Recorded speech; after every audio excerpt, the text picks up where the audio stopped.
Deus. Aleluia. Boa noite, queridos. Boa noite. Paz seja convosco, amém? Talvez nós somos pegos de surpresa por algumas coisas, mas a Deus ninguém assusta e ninguém surpreende, amém? A Deus ninguém assusta e ninguém surpreende. É impossível Deus ser pego de surpresa. Abra sua Bíblia comigo em João capítulo 4, versículo 1.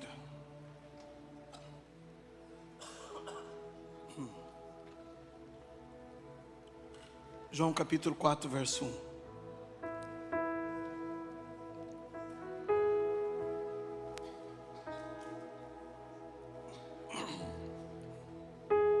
Quando, pois, o Senhor soube que os fariseus tinham ouvido dizer que ele, Jesus, fazia e batizava mais discípulos do que João, ainda que Jesus mesmo não batizava mais os seus discípulos, Jesus deixou a Judéia e foi outra vez para a Galileia. E era-lhe necessário passar pela Samaria. Chegou, pois, a uma cidade de Samaria chamada Sicar, junto da herdade de Jacó, que Jacó dera ao seu filho José. E achava-se ali o poço de Jacó. Jesus, pois, cansado da viagem, sentou-se assim junto do poço. Era cerca da hora sexta. Veio uma mulher de Samaria tirar água. Disse-lhe Jesus: dá-me de beber, pois os discípulos tinham ido à cidade comprar comida. Disse-lhe então a mulher samaritana: como sendo tu judeu me pedes de beber a mim, que sou mulher samaritana? Porque os judeus não se comunicavam com os samaritanos. Respondeu-lhe Jesus: se tivesses conhecido o dom de Deus e quem é o que te diz, dá-me de beber, tu lhe terias pedido e ele te haveria dado a água da vida, ou água viva. Disse-lhe a mulher: Senhor, tu não tens com que tirá-la e o poço é fundo, de onde, pois, tens essa água viva? És tu porventura maior do que o nosso pai Jacó, que nos deu o poço, da qual também ele mesmo bebeu, os filhos do seu gado? Replicou-lhe Jesus: tudo que beber desta água tornará a ter sede, mas aquele que beber da água que eu lhe der nunca terá sede. Pelo contrário, a água que eu lhe der se fará nele uma fonte de água que jorra para a vida eterna. E disse-lhe a mulher: Senhor, dai-me dessa água, para que não mais tenha sede, nem venha aqui tirá-la. E disse-lhe Jesus: vai, chama o teu marido e vem cá. Respondeu a mulher: não tenho marido. Então disse-lhe Jesus: dissesses bem, não tenho marido, porque 5 maridos já tivesses, e o que agora tens não é teu marido. Isso dissesses em verdade. Então a mulher lhe disse: Senhor, vejo que és profeta. Nossos pais adoraram neste monte, vós dizeis que em Jerusalém é o lugar onde se deve adorar. E disse-lhe Jesus: mulher, crê-me, e a hora vem em que nem neste monte nem em Jerusalém adorareis o Pai. Vós adorais o que não conheceis, nós adoramos o que conhecemos, porque a salvação vem dos judeus. Mas a hora vem, e agora é, em que os verdadeiros adoradores adorarão o Pai em espírito e em verdade, porque o Pai procura tais que assim o adorem.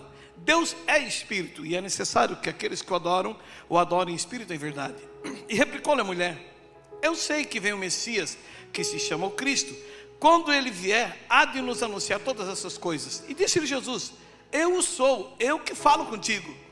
E nisso vieram os seus discípulos, e se admiraram de que ele estivesse falando com uma mulher. Todavia nenhum perguntou-lhe: que é que procuras? Ou por que falas com ela?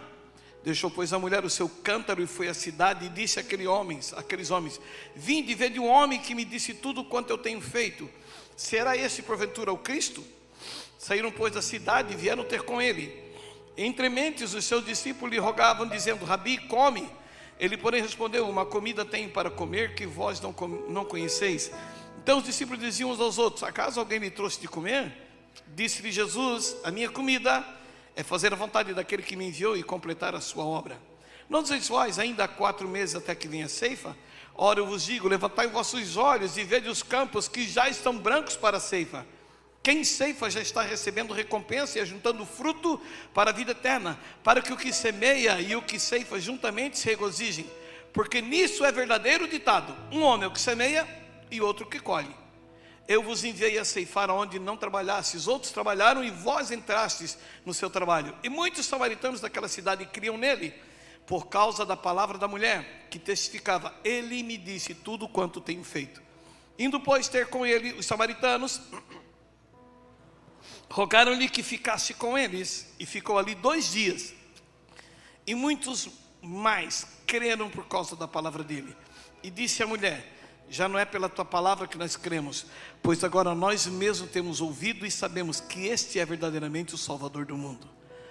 Passados 2 dias, partiu dali para Galileia. Amém e amém. Até aqui. Obrigado, doce amado Espírito Santo, por essa palavra.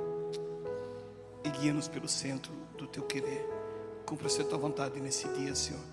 Em nome de Jesus. Amém e amém. Amém? Hoje é culto de Santa Ceia. É um culto... Acende a outra luz também lá. Isso, deixa bem claro. É um culto onde a gente espera durante o mês inteiro, né, para participarmos da ceia do Senhor, que fala do corpo de Cristo, do sangue de Cristo, da unidade da igreja.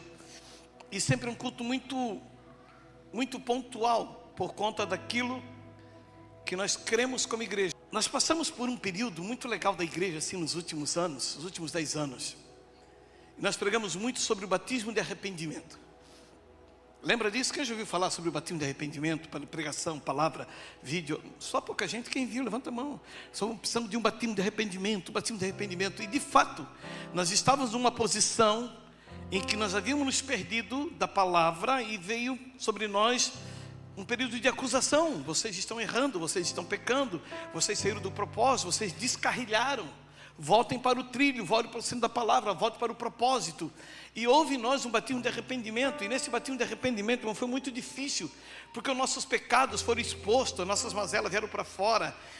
E meu Deus, e quanta coisa que a gente fez que a gente nunca quis fazer e começou a vir para fora, e Deus foi trazendo. E às vezes, para a gente se arrepender de um pecado, nós temos que ser exposto para poder ser envergonhado, para se arrepender, para confessar. Então, a igreja passou nos últimos 10 anos.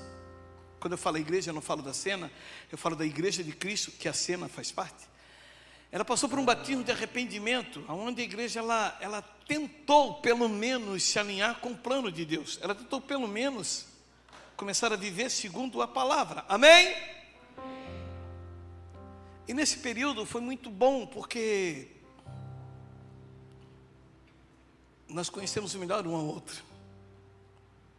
Conhecemos melhor um ao outro. E veio pessoas que não tinham que confessar, confessava que eu sou soberbo, eu sou brigão. Então não tinha pecado, mas confessava, sabe assim, uma conduta errada dentro da sua personalidade.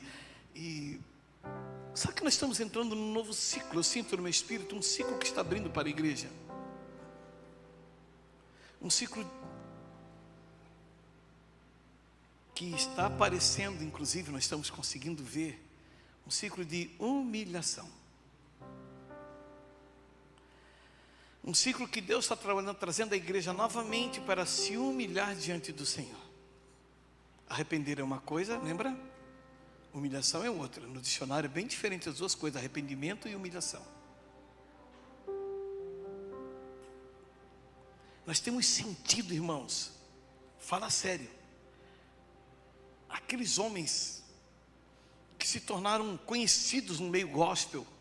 Eu não vou chamar de artista gospel, porque, né, Alan, eu não posso botar todo mundo como artista, porque tem homens que não eram artistas, homens e mulheres que não são artistas, mas eles passaram por uma fase da igreja, principalmente no Brasil, em que eles eram atração por onde eles iam. Eles eram atração. A igreja, eu quero botar 1000 pessoas dentro da igreja. Contratava um desse e botava mais de 1000 pessoas. Então eles atraíam pessoas. E isso nós sofremos por um bom tempo. Eu creio que por uns 20 anos com isso. Isso está começando a ser descaracterizado. Está começando a perder o valor isso. Isso é tão importante que a maioria desses pregadores e ministros eu estou tentando usar a palavra mais tranquila, tá? Que arrebanhavam pessoas, eles prosperaram, não vou falar enriqueceram, prosperaram, e foram embora do Brasil. Houve uma debandada.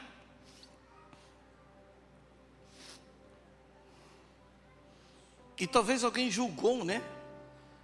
Ganhou dinheiro no Brasil, agora está embora do Brasil. Se fosse intenção, se interesse fosse pelo Brasil, não teria abandonado o Brasil. Ficava aqui, não tem nada a ver, é porque encerrou o ciclo. Encerrou o ciclo. E abre-se um novo ciclo, o ciclo dos sem face. O que nós temos sentido muito no Espírito nesses últimos dias é que tem aberto um ciclo onde homens e mulheres sem face, sem fama, sem histórico de... Qual é a palavra que eu uso em vez de show? Quero usar outra palavra. Sem histórico de espetáculo, gostei. Sem histórico de espetáculo, eles vão começar a se movimentar muito mais.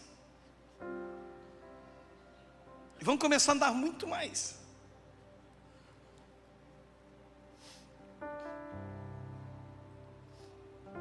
O texto que nós lemos, se você parar para pensar, para analisar o primeiro versículo, presta atenção.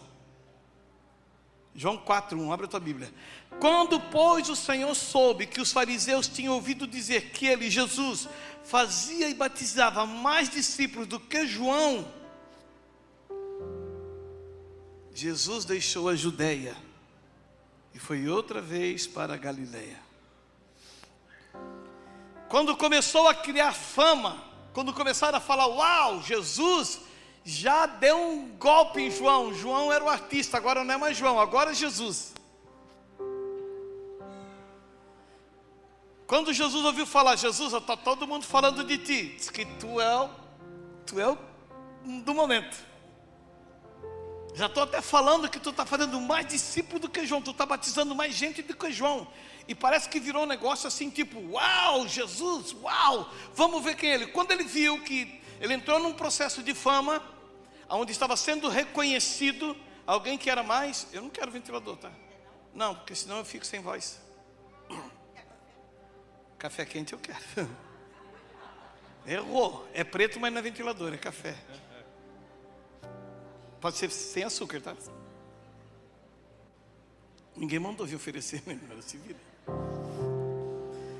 Jesus, quando ele percebeu que estava acontecendo algo, que já havia chegado no patamar de reconhecimento público, tinha chegado no patamar das pessoas virem para ver o que ele estava fazendo, Jesus disse, opa, pera um pouquinho. Está chegando num lugar muito perigoso, e não era para Jesus Cristo, o lugar perigoso era para os discípulos. Porque quem batizava não era Jesus, eram os próprios discípulos. Agora você imagina, pega homens simples, pescadores, tinham no meio, ainda que tinham estudado, conhecedores, mas tinham homens simples que daqui um pouco eles começam a ser assediados por multidões. Começa a ser buscado. Jesus Cristo, quando percebeu que veio a fama sobre ele, Jesus se retira e ele vai para a porta de uma cidade que não haviam os fariseus. Jesus vai para um lugar onde não havia os religiosos. Muito pelo contrário, um fariseu não falaria com um samaritano. Então Jesus, ele abdica daquela fama, ele abdica daquele reconhecimento público, e ele vai para um lugar onde ninguém o conhecia. Por quê? Porque os seus discípulos precisavam aprender o valor da sua missão. Os seus discípulos precisavam entender a importância deles sobre a terra. É mais ou menos como alguém que diz, pastor, eu tenho um chamado pastoral, eu tenho uma palavra pastoral, eu sei que um dia eu vou estar em cima desse púlpito pregando, e ele espera o dia de subir no púlpito e pregar, e ele acha que aquele dia é o dia da fama, é o dia da vitória, e na verdade, se ele tem um chamado pastoral, ele devia ter começado a exercer o pastoreio dentro do seu colégio, no seu horário de recreio com os seus colegas, exercido o pastoreio no seu ambiente de trabalho, porque ser pastor não é pregar, ser pastor é pastorear, é dar destino e cuidado para as pessoas. E os discípulos, eles não foram chamados para batizar uma multidão, eles foram chamados para ganhar uma multidão.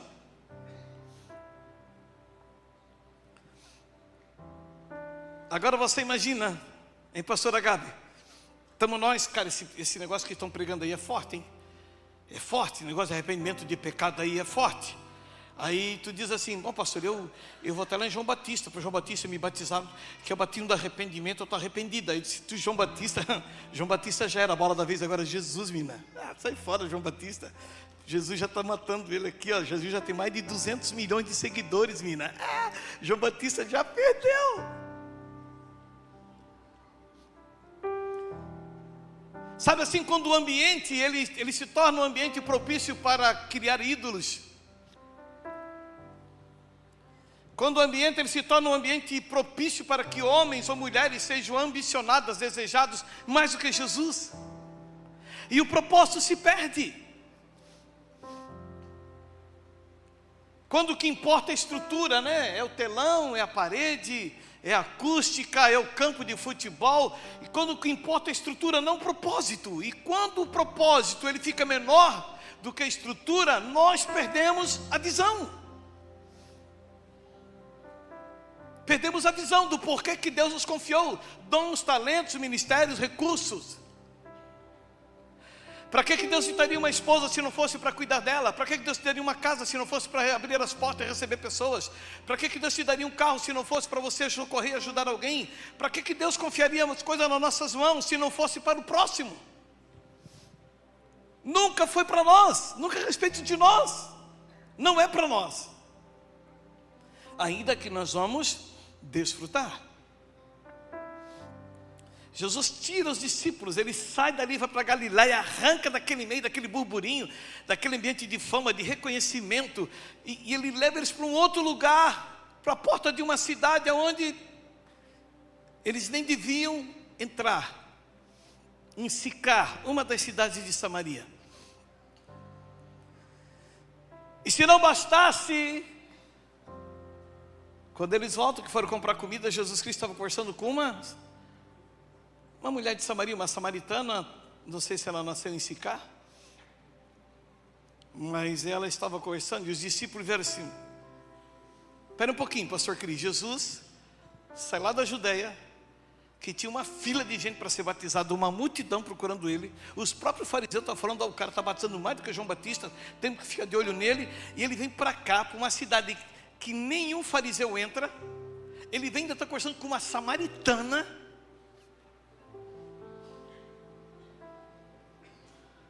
Se você parar para analisar na Bíblia Sagrada, poucas cidades que não eram cidades de Israel que Jesus ficou 2 dias, pouquíssimas, eu não lembro da outra, mas eu creio que se Sicar não é a única, é uma das únicas. Mas Jesus estava trazendo um ensinamento para os seus discípulos. Jesus estava trazendo, eu gostaria que você prestasse muita atenção no que nós estamos falando hoje. Jesus estava trazendo para eles o grande ensinamento da sua missão. Aqui vocês têm valor. A fama e o sucesso diz respeito às almas alcançadas. Ser conhecido no céu e não na terra. Ser reconhecido por Deus e não por homens. Sabe quando nós entendemos a importância de uma alma? Quando eu não sou um pregador, eu sou um ganhador de almas.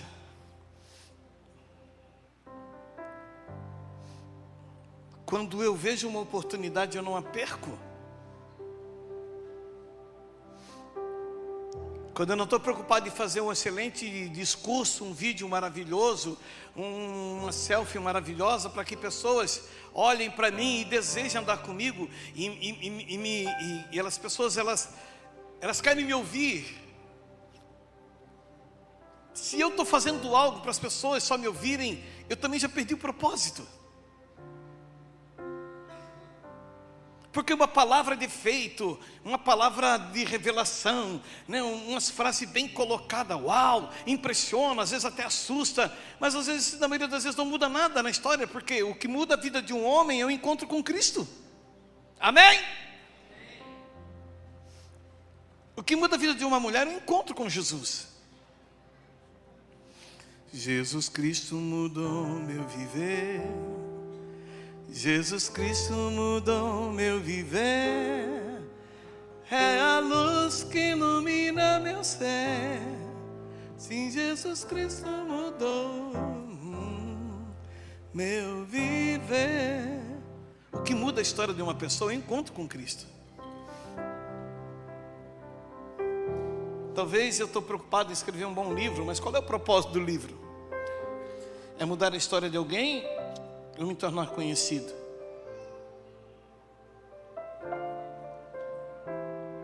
Muito obrigado. Estou sendo muito paparicado, irmão. Quando começa a cuidar da gente, é sinal de que a gente está ficando velho. E perto de morrer, o que é pior. Meu Deus, só que faltava eu ficar um pastor Nutella no final da vida, misericórdia. Hã? Quando começa a reclamar muito também, rapaz, para de reclamar. Vai ficando velho, vai ficando reclamar. Pô, Gabi, quebradeira, hein, Gabi?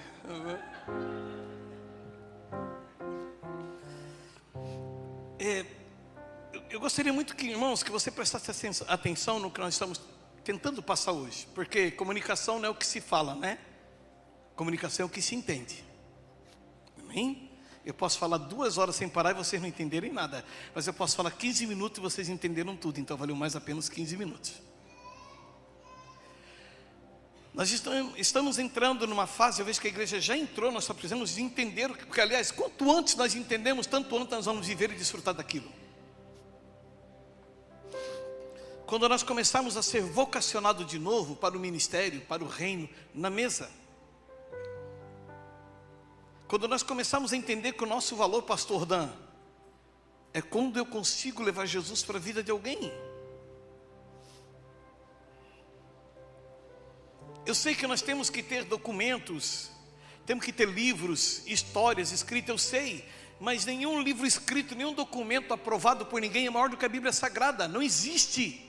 Então nada que eu vá fazer vai acrescentar o que a Bíblia revelou. Nada, nada, nada. Entenda, pelo amor de Deus. Qualquer livro que eu ler pode ter a maior inspiração dada a um homem. Nada vai acrescentar ou mudar a Bíblia. Amém? Amém? Então qual é o propósito disso? Se não for para levar Jesus a alguém.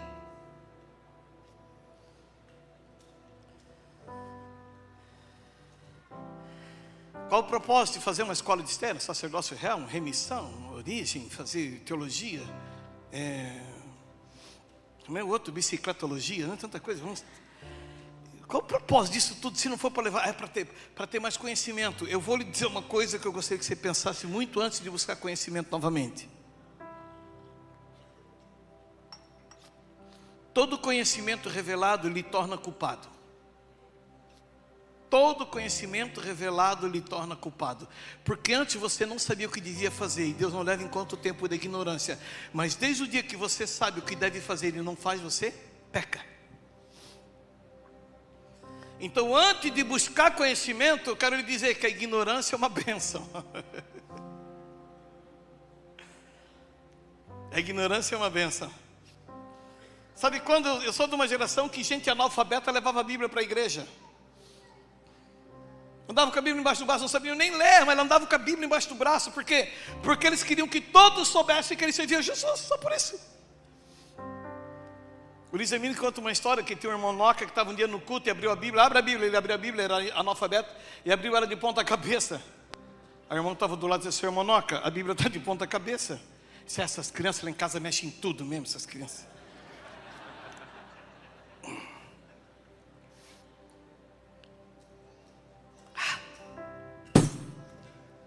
Sabe quando eu começo a entender que o meu objetivo sobre a terra, pelo amor de Deus, preste atenção no que eu quero lhe passar. O meu objetivo na terra não é ser pastor da cena, não é ter uma boa pregação, uma boa eloquência, não é orar para as pessoas elas serem curadas e ressuscitar e bater com o Espírito Santo. Não é. O meu propósito sobre a terra é alcançar os perdidos. É alcançar os perdidos. E diga-se de passagem, é melhor alguém morrer e ir para o céu do que ser curado e ir para o inferno. Concorda comigo? E aí? Eu não posso mudar isso. Billy Graham, que é o último homem reconhecido da penúltima geração, não da última, ele arrebanhava milhares de pessoas num campo, num estádio de futebol, onde ele passasse. Só que a palavra de Billy Graham, se você parar para ouvir, ela sempre foi uma só. Sempre.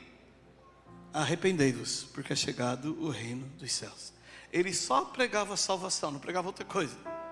Porque Jesus, quando passou pela Galileia, e ele passou por Samaria, e a samaritana que estava na porta da cidade, pegando água, e ele chegou. Quem sabe hoje Jesus não te trouxe aqui para te trazer salvação, e a sua alma que é eterna não ir para o inferno. A pregação dele era nesse sentido. E 20, 30 minutos de pregação, todo mundo começava a chorar, as pessoas começavam a vir para frente e entregar a vida para Jesus. 20, 30 minutos de palavra, as pessoas começavam a chorar e entregar a vida para Jesus. Por quê? Porque aquele homem orava e jejuava não por uma palavra, por uma revelação, por um bom livro. Ele orava e jejuava por salvação de almas. Para que mais alguém se convertesse, para que mais alguém confessasse Jesus. Você está entendendo o que é o batismo de humilhação? É nos humilharmos diante do Senhor. Humilhai-vos debaixo da onipotente mão de Deus, que o Senhor ao seu tempo, Ele vos exaltará. Ele ao seu tempo vos exaltará, mas humilhai-vos. Não queira nada além disso. Não queira. Pela fé que uma vez me foi dada, a seguir o Cordeiro de Deus, pela graça de Deus alcançada, vou marchando feliz para os céus. Quero andar de valor em valor e seguir a Jesus, meu Senhor, até que um dia receba no céu a coroa que me dará Deus. De Deus quero vestir a armadura, pra lutar com coragem e valor, pois aqui a peleja é dura contra as hostes do vil tentador. Em Jesus eu farei mil proezas, no combate da fé e do amor. Nele tenho vigor e tristeza, pra lutar e pra ser vencedor. Quero andar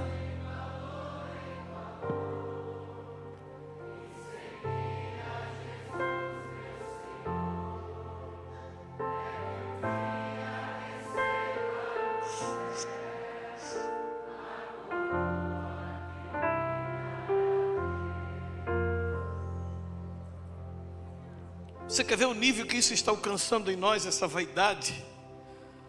Que nós temos um culto, queremos que Deus fale conosco. Ai, quantos cultos que eu fui, que a palavra me libertou, que a palavra me transformou. Meu, aquele culto que estava o pastor fulano, um norte-americano, meu, que mover. Uau, como Deus tem falado, a minha cabeça estava perdida, eu estava perturbado, e essa palavra tem me direcionado. Ai, que bom que o pastor fulano veio na minha casa, mudou minha sorte. Quer ver que chega a nossa vaidade? Quando eu passo e vivo isso tudo e não compartilho com ninguém.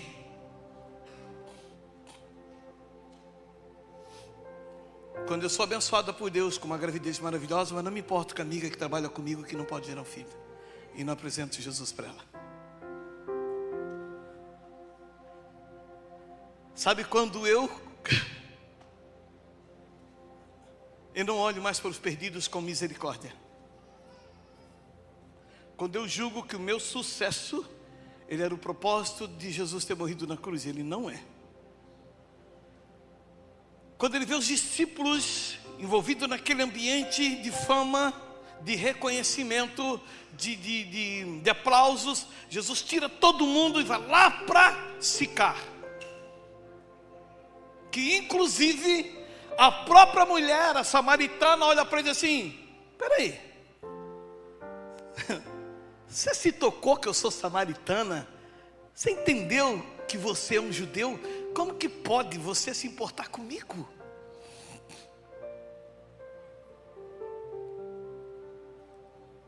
Como que pode?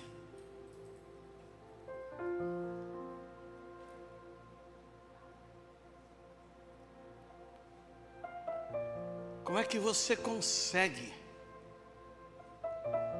sendo um judeu, falar comigo que é samaritana?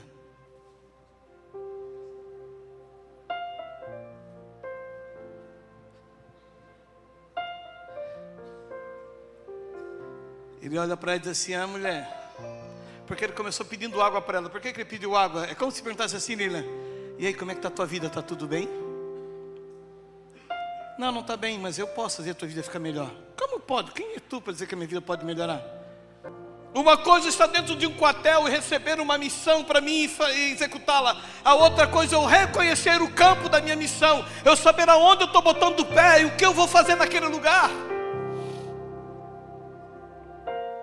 Um mapa na mão, ele diz o caminho, mas ele não diz como que é meu Deus, o relevo. O mapa na mão, ele não fala se é pedra, se é mato, ele não fala. Tem um rio, você vai atravessar um rio, o mapa não diz se o rio tem 30 metros de profundidade ou 30 centímetros. Você precisa avançar no campo para reconhecer a necessidade. Se nós não avançamos no campo, nós não conseguimos executar a missão, ainda que tenhamos todo um projeto, uma direção. Mas se eu estou servindo a Jesus para ter uma casa bonita, um carro bonito, um apartamento maravilhoso, ter saúde, um casamento perfeito, eu sou ninguém. Eu já perdi o propósito do reino. Eu já esqueci por que eu sirvo a Jesus.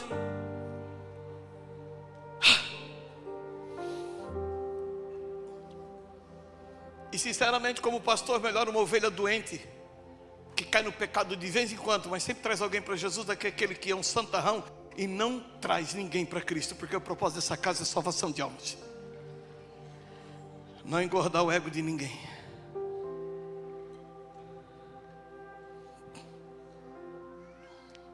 E fique tranquilo, ninguém está procurando pessoas perfeitas. Não existe até. O que nós estamos procurando é alguém que decida cumprir o propósito.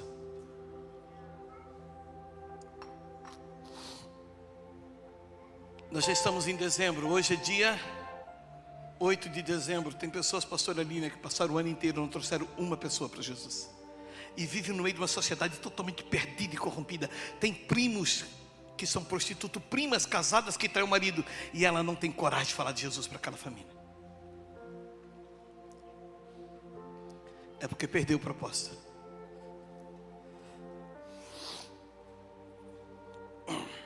Eu tive com a equipe de uma pessoa que é empresário.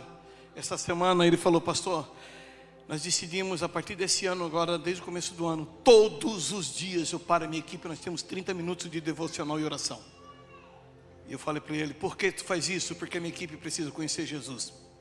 Perfeito. Perfeito. Porque ele entendeu que a empresa dele é para ganhar dinheiro, mas o propósito dele na terra é ganhar almas. As pessoas que não estiverem entregues a Cristo, elas vão para o inferno. Você já pensou nisso? Colegas de trabalho, patrão, funcionário, amigos de escola, de faculdade, que não servem a Jesus, elas vão para o inferno. E tu me perdoe a franqueza e a clareza dessa palavra, mas a Bíblia Sagrada, ela não fala de outro jeito. Eu até gostaria, como um bom ser humano, que tem uma alma que é bonzinho. Não, a Bíblia não fala isso. Todo aquele que crer e for batizado será salvo, porém aquele que não crer já está condenado.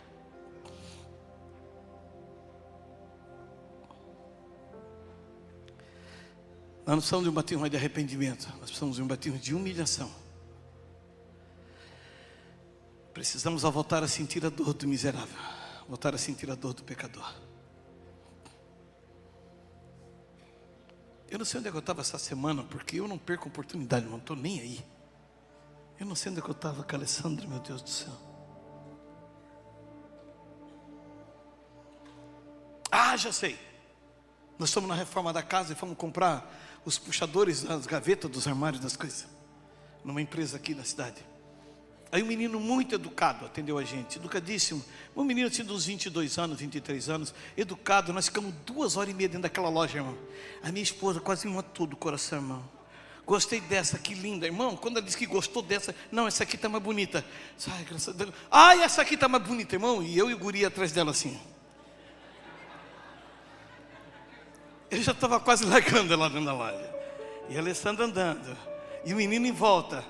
Aí quando acabou de atendeu tal, fechamos o pedido, fui, paguei no caixa e fui retirar, ele foi separar as mercadorias para nós. Aí tinha uma outra senhora do lado ali, eu falei assim, esse menino é muito educado, ele é um querido. Ela falou assim, ele é menino querido, ele só precisa se encontrar. Quando ela falou isso, não contava com a minha astúcia. Se ele precisa se encontrar, nós já temos a direção para ele agora. Quando ele voltou com a mercadoria, peguei um papelzinho. Dá um papel branco para mim, ele me deu. Peguei assim, alguns já viram, outros não, mas vou fazer. A nossa vida, filho, quando a gente nasce é um papel em branco. E tem muita coisa para escrito nele, uma história inteira. E você cresce. E você descobre que a tua casa, ele é redondo, ele é exatamente quadrado. Eu queria um retangular. Alguém tem um papel retangular aí? Branco? Tem gente que usa. Não é só papel higiênico que leva na bolsa, tem outras coisas também. Um papelzinho quadrado assim, retangular, não quadrado. Quadrado não dá para fazer. Ninguém anda com a folha de A4 limpa. Tá aí, Dan já achou. Corta aí no meio, Dan, para mim. Isso, bem retinho, da nova casa. Eu sabia que alguém tinha, era justo a minha folha. Quem que deu essa folha? Então esse aqui é o professor, né? Por isso que eu te amo aí. Obrigado. Peguei ele e comecei, a nossa vida, olha para mim, ele parou assim. Se a nossa vida é uma folha em branco quando a gente nasce, e tem muita coisa para ser vivida. E ele olhando para mim, a mulher do lado dele, uma senhora já. E você quando cresce, você descobre que o mundo, ele é maior do que a casa dos seus pais. Ele é grande, ele tem oceanos, tem continentes. E aí você começa a pensar em conhecer o mundo, você se torna um jovem, adolescente. E quando você vira um homem, você sabe que sozinho é difícil. Aí você precisa arrumar uma pessoa que vai te ajudar a viver teus sonhos e projetos. E aí você constitui uma família. E você constitui uma família, e o cara olhando para mim. E aí depois você constitui uma família, vocês dois juntos, a vida começa a ficar fácil. Os sonhos dos dois começam a se tornar uma realidade. E os dois juntos começam a viver uma história que parecia impossível. Os dois trabalham, um ama o outro, um cuida do outro. E agora vocês dois juntos têm sonhos e projetos que parece que nunca seriam alcançados, agora se tornam possíveis. Eu digo quando encontrou a Pri. Eu digo antes da Pri, até o andar dele era feio, irmão. Cadê a Pri? Cadê a Pri? Tá lá. Oi, filha. Até o andar dele era feio. Quando ele encontrou a Pri, irmão, esse menino mudar. E aí tu começa a sonhar, e eu pro moço. Aí tu começa a sonhar e a tua vida parece ficar legal. E ele é verdade. Só que ninguém escolhe acordar um dia com uma notícia ruim. Ninguém escolhe acordar um dia que a pessoa que você ama está te traindo. Ninguém escolhe acordar um dia recebendo a notícia de que a pessoa que você ama está com uma doença terminal. Ninguém escolhe acordar um dia descobrindo uma desgraça na família que parece que acabou com tudo. Ninguém escolhe acordar um dia recebendo a notícia de que ficou desempregado.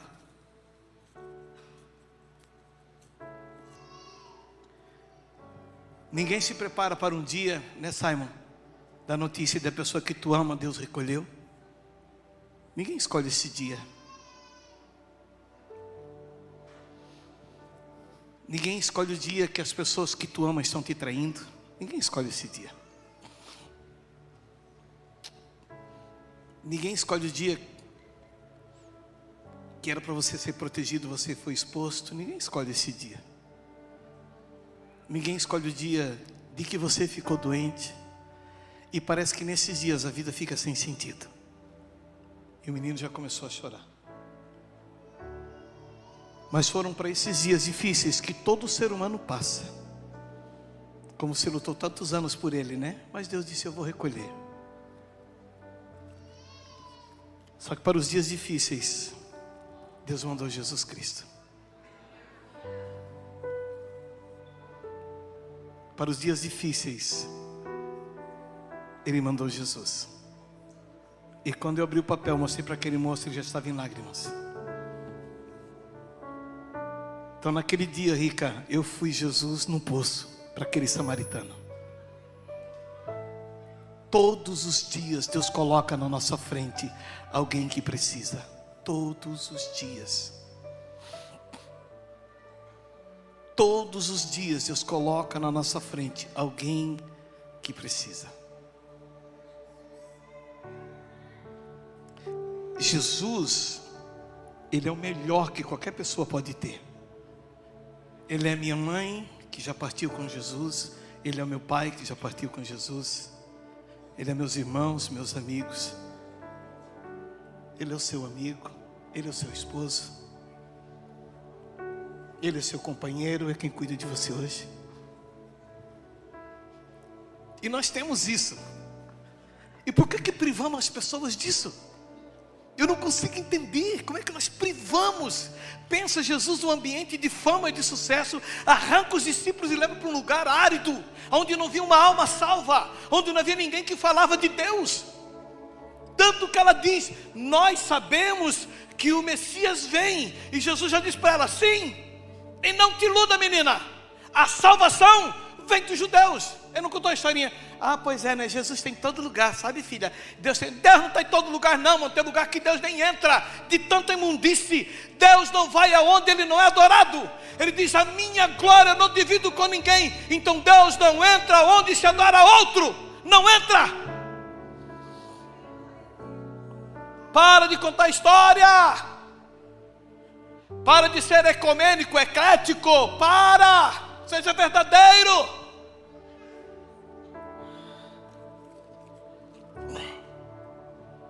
Estamos sendo muito bonzinho com a alma daqueles que estão indo para o inferno. Não estamos sendo verdadeiros e puros.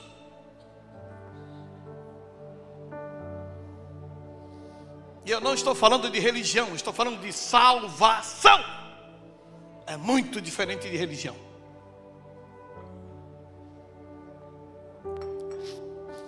Porque a religião pode escolher, tem uma montoeira.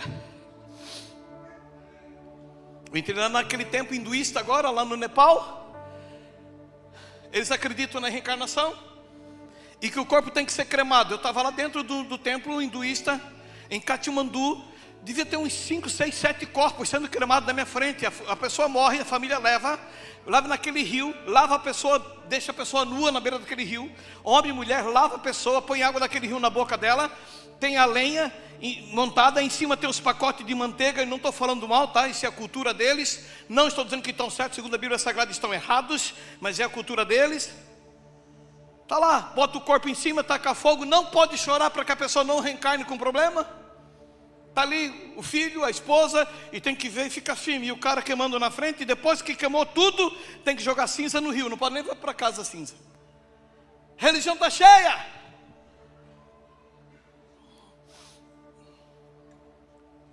Tinha um hino antigo que cantava assim, ó.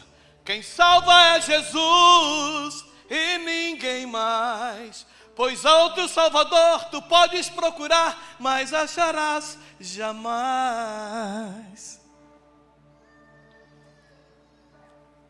É por isso que o evangelho está pesado para alguns.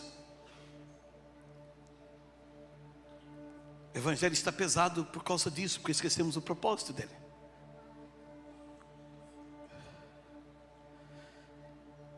O diabo já quis me matar algumas vezes, mas Jesus sabe que eu sou mais útil vivo do que morto. Claro. Eu continuo falando do amor dele. Por que ele me mataria? Se eu sou útil vivo, estou aí falando de Jesus. E não dizendo que eu sou perfeito, estou dizendo que eu estou falando de Jesus. É muito interessante porque Jesus ensina para os discípulos o propósito da vida deles. O propósito de vocês não é fama, não é reconhecimento. Você não precisa fazer o que os outros estão fazendo. Larga a mão de ser burro, larga a mão de ser de idiota. Começa a fazer o que o Espírito Santo de Deus mandou te fazer. Não tenta fazer o que os outros estão fazendo, porque você vai pegar um caminho muito perigoso. E a vaidade e a fama são uma desgraça para a vida de um homem que ama Deus.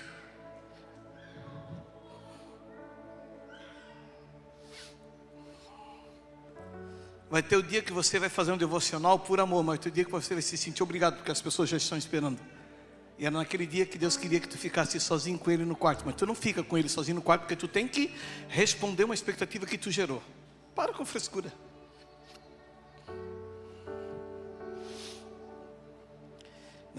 Eu sou pastor, apóstolo de vários pastores. Lá no grupo temos uns 70, eu acho, né? E fora os que tem fora, que a gente está acompanhando até botar no grupo. Eu não pego o abraço, faz aliança, entra um. Não, nós ficamos, Fábio, namorando um tempo. Entrou um agora, estão namorando mais de um ano. Entrou agora, conversando, ministrando. E os pastores da casa fazem parte do grupo aqui, os pastores da equipe de governo. Quantas postagens eu coloco por dia lá? Por semana? Porque, irmão, tá cambada de marmanjo, conhece o evangelho, fica lá massageando a alma de quem já conhece Jesus. Vão orar, vão querer vergonha na cara, vão buscar eles mesmo. Aí eu vou atrás de quem não conhece Jesus. Eu sou ganhador de almas. Eu pastorei a vida deles, a casa deles, a esposa, os filhos, ele, o casamento. Sento com eles, converso, mas irmão, recebe uma palavra. Recebe o quê, irmão? Eu preguei na igreja esse tempo atrás, e quando terminou o culto eu desci do púlpito. Aí um jovem chegou assim: pastor, ora por mim. Eu depois disse assim: tudo bem, mas orar pelo quê? Qual é o problema? Porque eu não sou adivinho, né, irmão? Eu sou pastor, né? Então, se o Espírito Santo revela, é outra história. Aí ele disse: não, ora para repartir a unção que está sobre você. Eu quero recebê-la. Eu olhei para a cara dele e disse assim: eu orar por ti para repartir aquilo que eu conquistei sob pena de choro, lágrima? Eu não oro, vou repartir o que eu recebi aqui. Eu vou orar tu, vai buscar tu. E o guri assim, ele olhou para mim assim: cara, cria vergonha na cara e vai jejuar e orar você. Então acho que o que eu recebi foi conquistado de que jeito? Sentado em casa jogando videogame, assistindo Netflix na rede social? Olha o negócio de impartir unção, cara. Eu vou impartir unção com quem Deus mandou impartir. Você impartindo aquilo que eu recebi na base da guerra? Eu não. Quer dizer, gente imatura, não dá. Vou lidar com quem não conhece Jesus.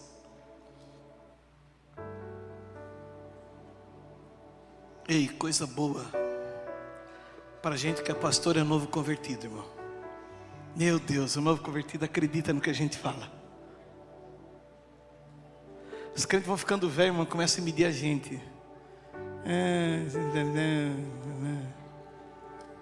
Começa a medir. Os crentes novos, deita, rola, sobe, corre, pega. E sabe assim, ó. Porque é sangue novo, irmão. Porque sabe de onde foi tirado. Sabe a mudança que sofreu. Com o passar dos anos, as pessoas vão esquecendo da transformação. E agora entram num ciclo vicioso de religiosidade. Esquecem do primeiro amor. Então, para mim poder encerrando a palavra,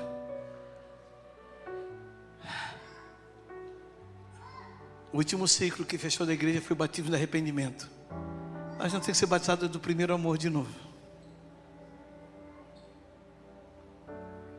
O batismo que tem que vir agora pelo primeiro amor. Voltar ao propósito pelo qual nós estamos sobre a terra ainda.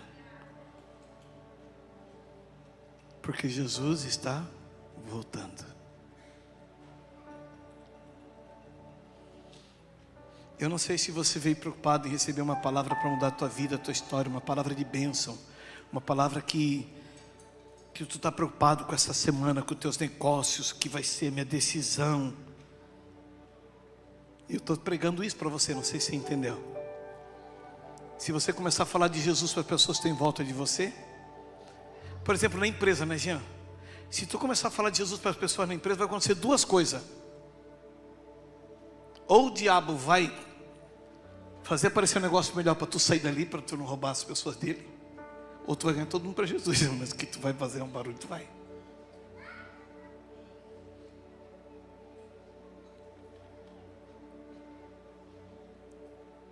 Deus não tem agente secreto.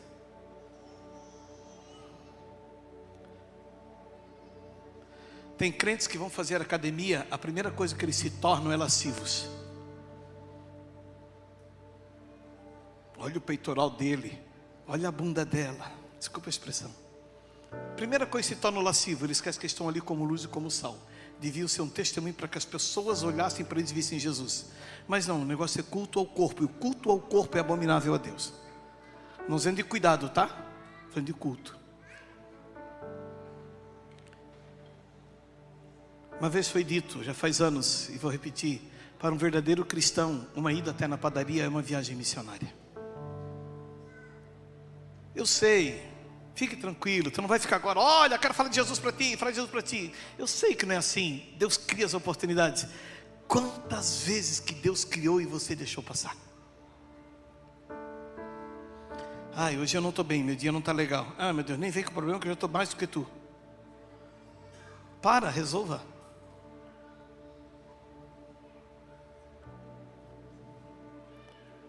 Uma das coisas mais lindas do velório da minha mãe foi meus parentes tudo voltando para Jesus que estava desviado. Em vez de nós chorar, a velha estava ali morta no caixão ganhando alma para Jesus. Todos começaram a chorar. Eu preguei. Aí o apóstolo Luiz Hermínio pregou. Fez o apelo, Rica. Uma cambada. Eu quero entregar a vida para Jesus. Precisa voltar para todo mundo voltando para Jesus no enterro. A minha mãe morta no caixão, a galera em volta aí. Minha mãe já estava com Jesus, irmão. O corpo dela estava. E as pessoas reconciliando com Jesus. Ela passou a vida fazendo isso.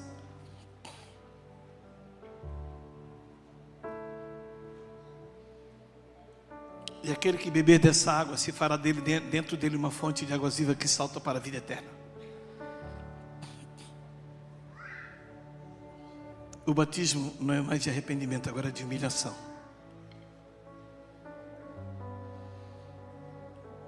Agora é de humilhação, é se voltar para o propósito. Senhor, come. Você está falando demais com essa mulher aí, contando, né? Esse povo da cidade, né? Que vieram. Cara, tu está cansado, já vai comer, Jesus. Jesus disse assim, minha comida, minha bebida é fazer vontade do meu Pai. Eu não vim para comer, para beber, eu vim para ganhar uma para Jesus. Eu vim para salvar as pessoas, eu vim para isso. Vocês estão entendendo a lição? Sabe aquele jovem que no intervalo de escola, de faculdade, chama um grupinho e começa a falar de Jesus, em vez de ficar contando piada?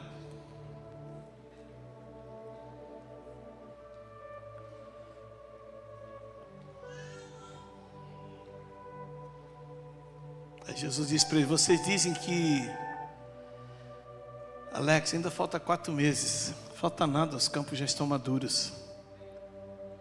O que está faltando é ceifeiros.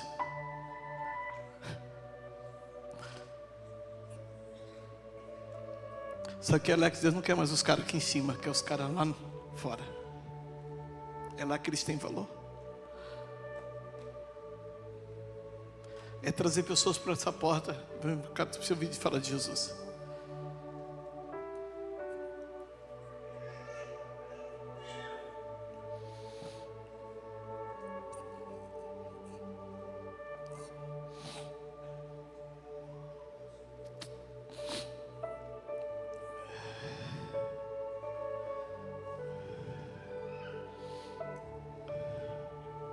E fique tranquilo. E esses sinais seguirão os que crerem. Em meu nome profetizarão, falarão novas línguas, curarão os enfermos, expulsarão os demônios.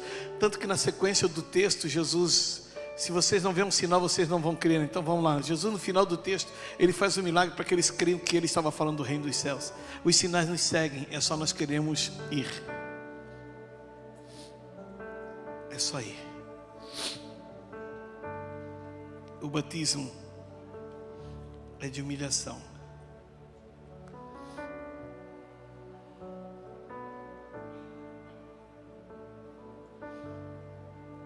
Jesus Cristo, Ele é o mesmo ontem, hoje e eternamente. Sabe o que é pior, Jean? A gente luta tanto por essa vida que ela vai bater num lugar que ela fica sem sentido nenhum. Ela entra na flutuação. Já tem dinheiro suficiente. Qual o sentido da vida quando você já conquistou tudo o que você queria conquistar? Agora almas não. Almas sempre vai ter mais uma. Vidas sempre vai ter mais uma. Sai da Judéia, vai para Galiléia. Sai da Galiléia, vai para Decápolis. Sai de Decápolis, vai para Jerusalém. Sai de Jerusalém, vai para os confins da terra.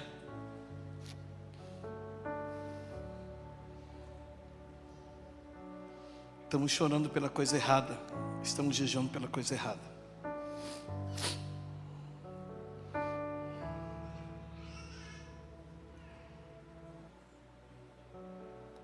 Eu estimo muito seriamente que se pelo menos um de nós trouxer uma alma para Jesus por ano, já fizemos alguma coisa.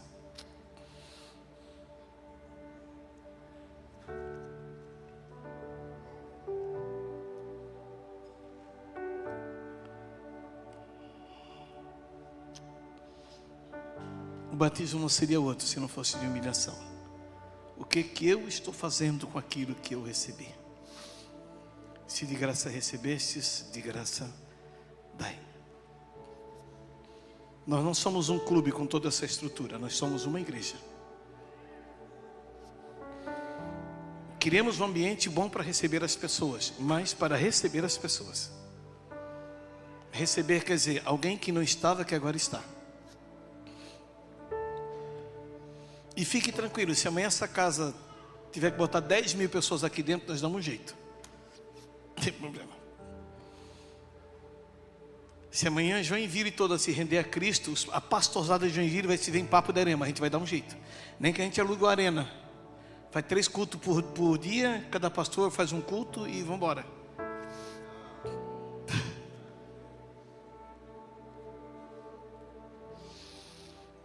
Eu quero estar encerrando falando algo para você, isso é profético. Deus está trazendo para o Brasil novamente um avivamento. Deus está trazendo para o Brasil novamente uma onda de cura, de milagres, de sinais, de maravilhas. Deus está trazendo para o Brasil novamente uma onda de salvação de almas. E me pergunto, onde é que você vai estar quando isso tudo começar a acontecer? Porque se o evangelho que eu recebi, o evangelho da fama, do sucesso, da perfeição de vida, o evangelho que me entregaram, ele não é o da Bíblia.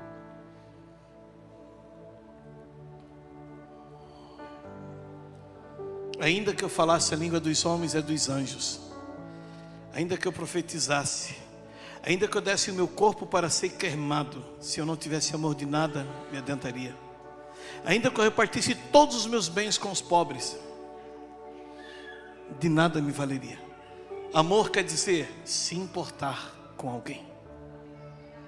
Amar. Hoje é o culto de Santa Ceia. Eu acredito que esse corpo poderia ser bem maior e bem melhor. Depende de nós. Fique em pé comigo, por gentileza.